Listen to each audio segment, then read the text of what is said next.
So what's up YouTubers, welcome to a new video on the channel. Today we have a little bit of a gore video. I don't know, it was just fun to do this kind of versus video on the channel where I discuss the difference. In this case it's going to be the difference of gore effects in this game, Back 4 Blood and World War Z, which is pretty similar games. One is first person, one is third person, but one got an add-on, so it's first person in both.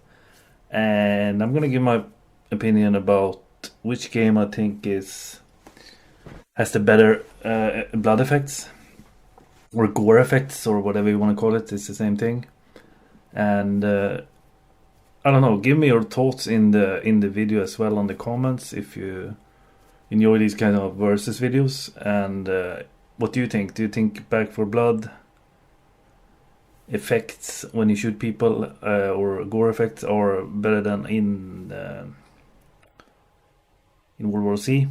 I have in this clip actually both some, as you see here, Back 4 Blood in the beginning, and then I also have some World War Z footage, or video, not footage.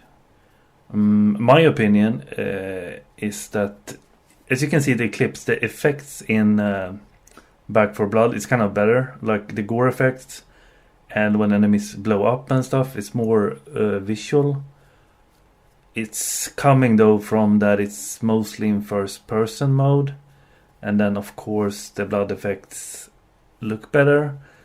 My opinion though, even if I go into first person in Aftermath, I don't think those blood effects are as immersive. Here you can actually get drenched in fluid, blood, pretty much everything. And as you can see in this clip, I showed I'm going to show a little bit of two of like the both games and do a little bit of comparison. And I don't know if I'm going to keep up talking the whole video, but I'm going to show both games, so then you can decide yourself which one you like the most. Do you think, yeah, which game do you think has the most, the best blood effects, basically?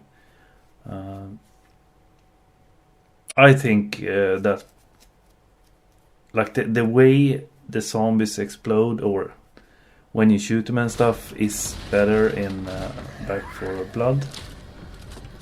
That said, like, they basically, when they die in World War Z, is much more, you want to call it realistic, but the actual zombies fall in a more natural way, and just looks a bit different, I would say.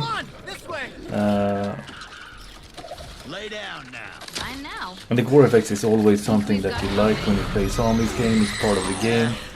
So if you nail that, it makes a lot for the actual game, because you just want to play zombies. And in this room, for example, you can see that here you can see a good example of how the blood effects are. They kind of explode in a sense.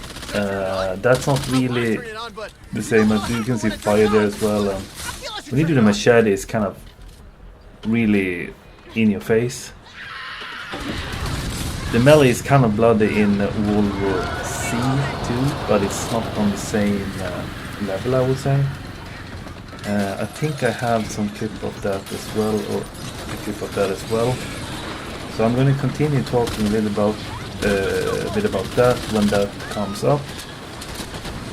And yeah, so when the World War Z gameplay comes up, you can just look at this and see what you think of the blood effects here, or the gore effects. We call them gore effects. I named the type gore effects. What do you think of the gore in this? Is this good gore or bad gore? Or, yeah. And I will start talking again when I'm in the World War Z clipper, and you will see if it will make any difference out of it. So see you soon. I think it's gonna be in like, it's very soon. It's like 20 seconds or something like that. That's it for that one. Let's hope they had a spare.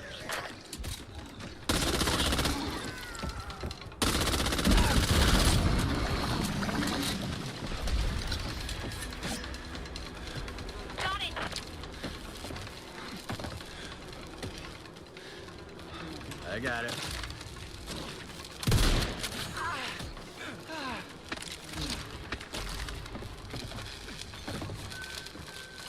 See that? Heads up, cleaners. We've reports of an ogre headed toward your location. Get out of there now.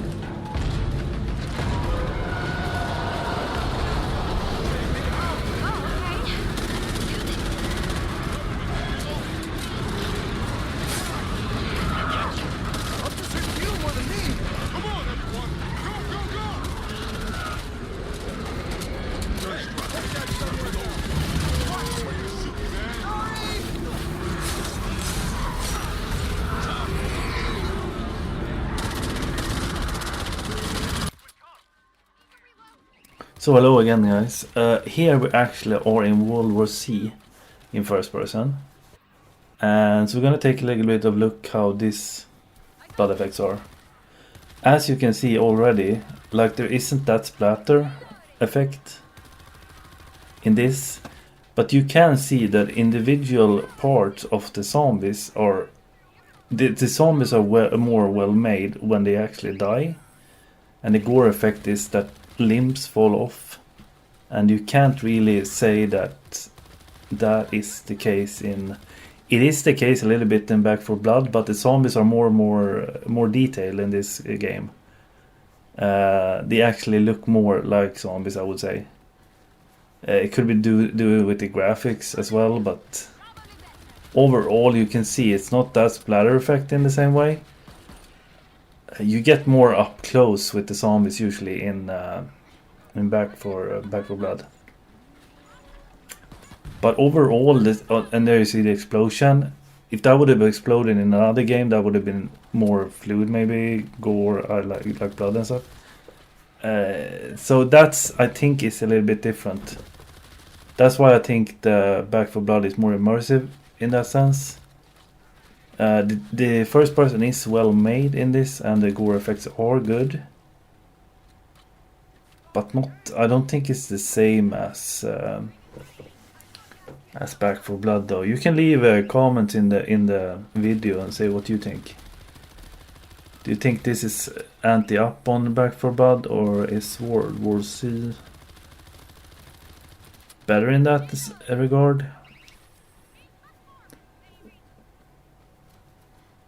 I think there are kind of similar games in the open world, like in the open, what do you call it, first person. The thing is, you can't really zoom in this game, so therefore you're shooting more at distance. You're usually at a greater distance than in Back 4 Blood, because Back 4 Blood, basically you have to upgrade to get the range on guns and stuff. In this, the guns are kind of OP from the start. Of course, you have to upgrade them a little bit. But with the Aftermath DLC, the guns got pretty OP just by getting that DLC, and they are pretty good at range, so you don't really need that close-up. As you can see here is a little bit more close-up maybe. You see there the slashing and stuff, it's less blood in that for sure. It doesn't splatter your face and everything like it's doing in Back 4 Blood.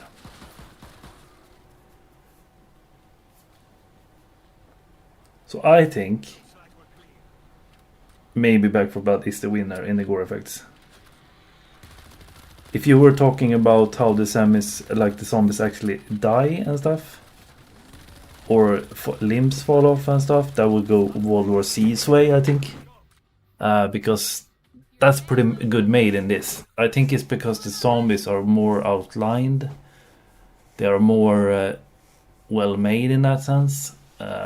And have more of like what do you call it, those doll things, like the doll effects or whatever, when the ragdoll effects. But it's a very close fight. You see there, when I shoot that guy, it's not the same as the blood isn't splattered all over, but you can see it's different parts of the zombie actually falls off, which is not the case in the same in Back 4 Blood. It's more not that common. You don't see it because it's splatter everywhere. So this is the thing is, this is more well made in one sense, but the blood splatter and stuff and the effects are like in a kind of sloppy way more in Back 4 Blood, but it still serves a purpose, like the preference or for the blood effects or the gore effects. But both games do this pretty good. I can't say this is worse, or I just think Back 4 Blood speaks more immersiveness, and this has actually outlined the gore effects much better. So my bet is Back 4 Blood. But you can write in the comments what you think. And drop a sub and a like if you're new and like these kind of videos. The versus video, always fun to do. I can talk a little bit and you can just leave your opinion in the comments, and do that, of course. It's always fun with comments and I can answer. So do that, and I see you in the next video, guys. Peace.